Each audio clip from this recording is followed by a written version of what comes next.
That's what agriculture is technology with agriculture, and that's what we call precision ag. So it's 100% what's on the farm. You can't buy a new combine without a yield monitor. You can't buy a new tractor without auto steer. Planters are coming equipped with very great technology. It's all over. So technology is agriculture.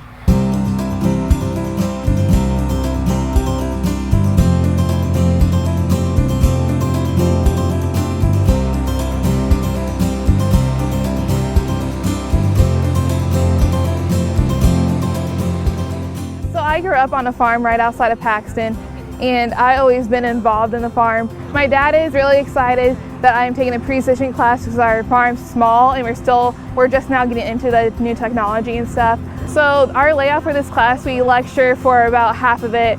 Then after that, it's a very hands-on, and we get to play around with like the UAVs, or they take us out to the field and show us how to soil sample and stuff like that. My time at Parkland so far has been actually really good. It's all hands-on learning for the ag program, and that's what I really liked about it. Reading about something and seeing it in a book is kind of boring, but then when you actually get to go out and do it, it kind of clicks in your head, and it makes tests more fun because then you're like, oh, I remember doing that when I was out there. Part of the precision program is actually you're planning on what you're doing for the next year. So right after they harvest this field, I'm sure they're gonna do soil testing, and that decides how much lime you put down or if you need anything else.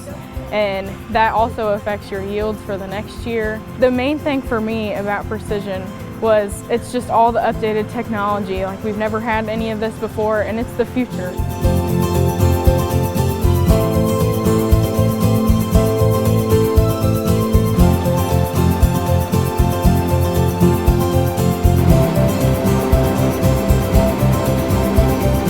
Katie Blackbird, one of our precision ag students, currently taking one of our classes. She's told me numerous times how many times she's taken something back to the farm that she's learned.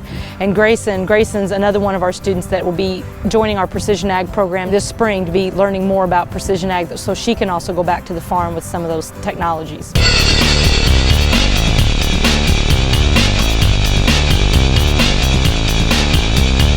So the motorsport program really is an addition to what we would do in the regular automotive tech program. Motorsport students are still getting all the same things that they need to be a technician in the local business industry. So whether they want to go work at a dealership or they want to work at an independent store and use motorsport as a hobby, or we've got students that then are seeking jobs in custom fabrication shops or looking for race teams that they could work with. And so again, it's all the same skills. We're doing brakes, we're doing suspension, we're doing engines, we're doing drivetrain, we're doing electrical and engine performance, all the same things, but then we're adding race cars with it. So we get fabrication, we get specialized work to do with plumbing. Our Malibu, completely hand-built wiring harness basically in that car. So we're really putting the students up against some obstacles that they normally wouldn't have. We've got a group of students working on our yellow Mustang that we have that's set up to do autocross and drag race, and actually we can take that directly to your schools to show that off to your students. We've got our 1980 Malibu, which has been the cornerstone of our program for almost 15 years. That vehicle's gone a pretty extensive renovation this year and a ton of new stuff, and we're pretty excited about what's going to happen there. And then a new project is an 89 Mustang. We've had that car for a couple of years. Collision repair has helped us out a bunch, a lot of body work and some paint work then that went along with that. And we're in the process now that hopefully we're going to have that as a run and driving vehicle. Right now it's pretty much just a shell. All the interiors out of the car, all the drivetrain, and we've got about 3 months to get that car back together.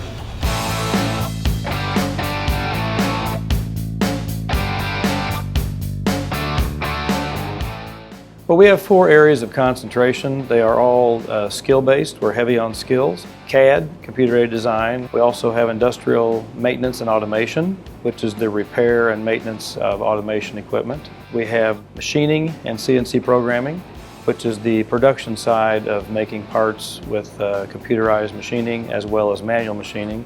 And we have welding, which we do all the major processes of welding. Well, we want them to have a broad introduction to the processes used in manufacturing, and then they're allowed to pick one of those 4 concentrations to specialize in. It's really important for us that they leave with a basic skill set to understand what it takes to succeed in not only a manufacturing workplace, but the workplace in general. the Early College and Careers Academy, or ECCA. It's a high school level career academy. It's located on Parkland College campus. We have manufacturing opportunities. They take 8 different classes over a 2-year period. So if they come in as a junior and stay with us 2 years, then they graduate high school with 27 credit hours towards their industrial technology degree at Parkland. This is not the manufacturing that we're accustomed to of decades ago. If your grandfather, or in some cases father, was involved in manufacturing, you might hear some stories of dirty, grungy places, hard physical labor. What we're seeing more now is automation, and for a long time people in the workforce thought that automation would take their jobs away from them, but actually what it has done is created newer jobs that are higher paying and higher skilled. So it is much different than it was decades ago. Cleaner, safer, and opportunities for advancement, as well as great pay.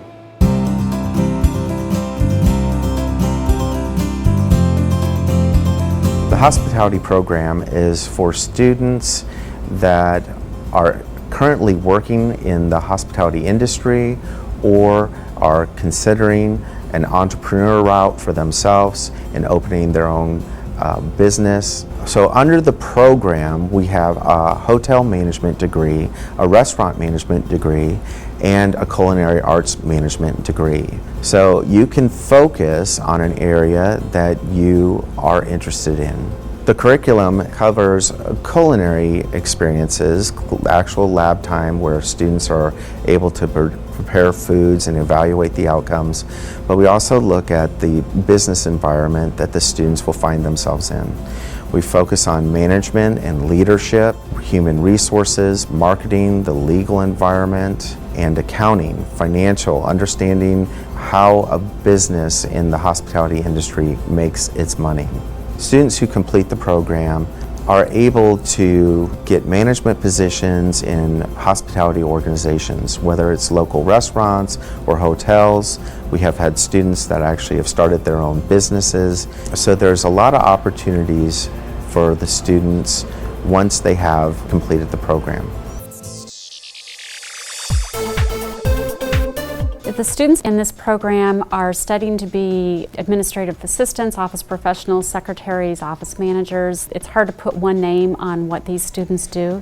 They leave with an excellent resume, very strong with the Microsoft Office applications, and a little bit of accounting and grammar.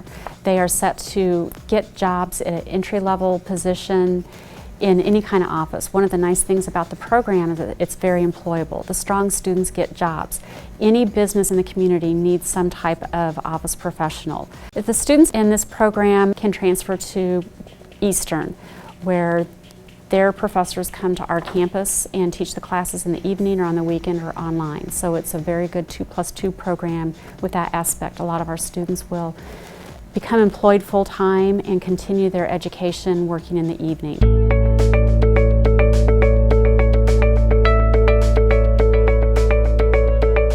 The dual credit program is actually a 2-year cohort. Students enter the program and they start taking some general courses from all areas. Semester 2, they start working on, they continue into hardware and they work on introduction to networking, so they learn how to set up networks, understand some of the terminology in there. Plus, they take a full-blown hardware class where they understand how, as power users, they can fix computers or troubleshoot computer issues. Starting the second year, we start allowing them a little bit of choices. So now they can take the introduction to programming, introduction to Linux, so they learn a different operating system, they learn programming concepts through Python, and they also learn how to create websites. Once they leave the program, they have a couple options. They can either enter the workforce as a junior programmer, or they can actually go and transfer to 4-year institutions. We do have agreements for this program with Southern Illinois University, with University of Illinois at Springfield, as well as Eastern Illinois University and Franklin University.